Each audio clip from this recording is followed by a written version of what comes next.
What's up everybody? I'm Dr. Neko from SCP Foundation Divisi Indonesia.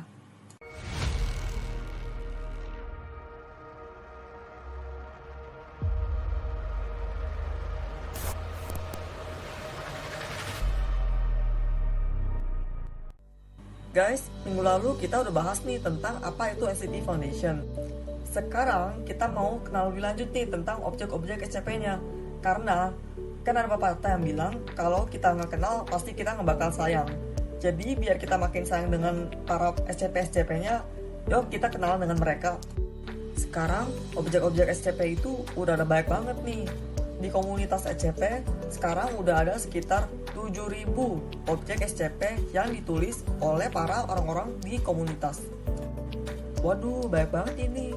Tapi teman-teman nggak usah khawatir.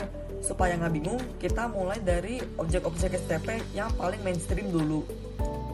Untuk objek SCP pertama kita, apalagi kalau bukan si SCP-173. Di video sebelumnya, aku udah membahas sedikit tentang si SCP-173 ini. Jadi, SCP-173 ini biasa juga dipanggil The Sculpture, atau dalam bahasa Indonesia berarti patung. Karena dia ini ya emang patung. Tapi ada hal yang menarik nih. Jadi di komunitas SCP yang ada di luar negeri, banyak orang yang suka bilang kalau si SCP-173 ini bentuknya juga mirip kacang. Makanya suka dipanggil peanut. Emangnya mirip kacang gak sih? Tapi tentunya dia bukan beneran kacang, karena dia itu terbuat dari beton dan juga tulang besi. Juga kalau kalian lihat di mukanya itu ada juga coret-coretan dari cat semprot. Jadi udah cuman kayak patung gak jelas gini aja. Tapi jangan salah loh, sebenarnya patung ini berbahaya banget. Malah lebih berbahaya daripada emak-emak yang ngamuk gara-gara COD. Anyways, bahayanya itu dikarenakan SCP-173 ini adalah patung yang caper, patung yang harus diliatin terus. Terus, kalau nggak diliatin, bakalan kenapa? Kalau patung ini nggak diliatin sedetik aja, termasuk kalau kita ngedip atau kalau kita ngelihat ke arah lain, begitu kita merem, dia bakal bergerak sangat cepat. Saking cepatnya sampai kita nggak sadar, tahu-tahu dia udah di belakang kita. Habis itu, leher orang dia bakal pelintir sampai menghadap ke yang kuasa. Ya, alias lehernya aman dipatahin sampai meninggoy sih. Sadis banget kan ya? Tapi aku pikir gini loh, kan orang-orang bilang dia bentuknya kayak kacang. Terus, apa karena dia udah mirip kacang, terus sering dikacangin, akhirnya dia gak suka kalau dikacangin sama orang. Makanya kalau lagi ada orang tuh, dia maksa orang buat liatin dia terus.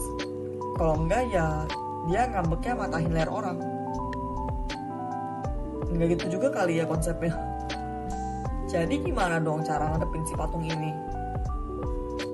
Untungnya SCP Foundation itu selalu menyiapkan prosedur untuk mengurung makhluk-makhluk SCP mereka, termasuk si patung ini untuk melindungi masyarakat umum dari makhluk-makhluk SCP. Kalau si SCP-173 ini, dia harus selalu ditaruh di sebuah kontainer atau sebuah ruangan yang tertutup rapat-rapat. Dan juga ruangan atau kontainer itu harus dikunci. Karena walaupun misalnya di ruangan itu nggak ada orang sama sekali, tapi kan nggak ada yang ngeliatin dia. Di situ dia tetap bisa jalan-jalan sendiri. Biasanya kalau ada suatu ruangan yang ditempati oleh dia, terus kita nongkrong pas di depannya, kita bisa dengar suara kayak batu bergesekan dengan lantai. Itu adalah suara dari si patung kacang ini lagi mondar-mandir sendirian. Mungkin ada yang kepikiran, jadi ya udah si patung ini kita kunci rapat-rapat aja di suatu ruangan, jangan pernah dibuka lagi. Bereskan masalah, terus susahnya apa? Jadi gini guys, kalau kalian pernah main SCP Content Bridge, itu ada adegan dimana kita mulai masuk ke kanannya si SCP-173 ini. Terus, kalau kita perhatiin baik-baik, di dalam ruangannya itu ada kayak semacam kotoran coklat kemerahan di sekitar lantainya. Itu adalah cairan yang dihasilkan oleh si patung ini. Nah, kalau kita biarin aja sampai menumpuk banyak, pertama, pasti kamarnya dia ini akan jadi nggak estetik buat dilihat, nggak bisa dipamerin ke Instagram. Kedua, itu cara dia berkembang biak. Hah? Maksudnya gimana itu? Jadi kalau cairannya itu menumpuk, kan lama-lama makin banyak. Nah, nanti dari tumpukan cairan itu bakal muncul SCP-173 yang baru. Nah, jadi si patung ini baru 1 ekor aja udah rempong ngurusinnya. Apalagi kalau misalnya dibiarin sampai bertambah banyak terus. Di komunitas SCP Foundation ada orang yang pernah menulis cerita tentang skenario ini. Jadi si SCP-173 ini bertambah banyak dan SCP Foundation kewalahan untuk mengurung mereka semua. Akibatnya mereka jadi kemana-mana dong, menyebar ke seluruh bumi. Dan akhirnya terjadi kiamat karena setiap orang yang gak melihat dia kan lehernya dipelintir. Tapi kalau misalnya mereka ada banyak, pasti mustahil dong buat kita melihat semuanya di saat yang bersamaan. Jadi akhirnya gak ada selamat deh. Yeay, happy ending. Jadi supaya cairan itu nggak menumpuk dan menciptakan patung yang baru, minimal tiap 2 minggu sekali kamar si patung ini harus dibersihkan. Supaya nggak terjadi hal-hal yang nggak diinginkan, tiap kali kita lagi mau bersih-bersih kamar si patung ini, minimal harus ada 3 orang yang masuk. Jadi 1 orang itu fokus untuk bebersih dan 2 orang lagi fokus untuk ngeliatin si patung ini supaya dia nggak mencelakai orang lain. Wah, enak juga ya ini patung, bambunya ada 3. Nah, kalau cara tadi itu kan termasuk dalam suatu prosedur yang udah disiapin terlebih dahulu oleh si SCP Foundation.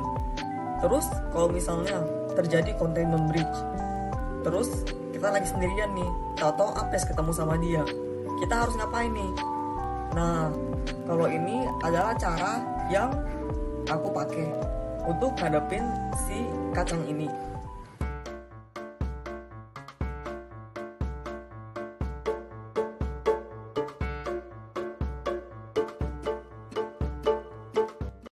Nah, jadi sekian dulu guys tentang si SCP-173 ini.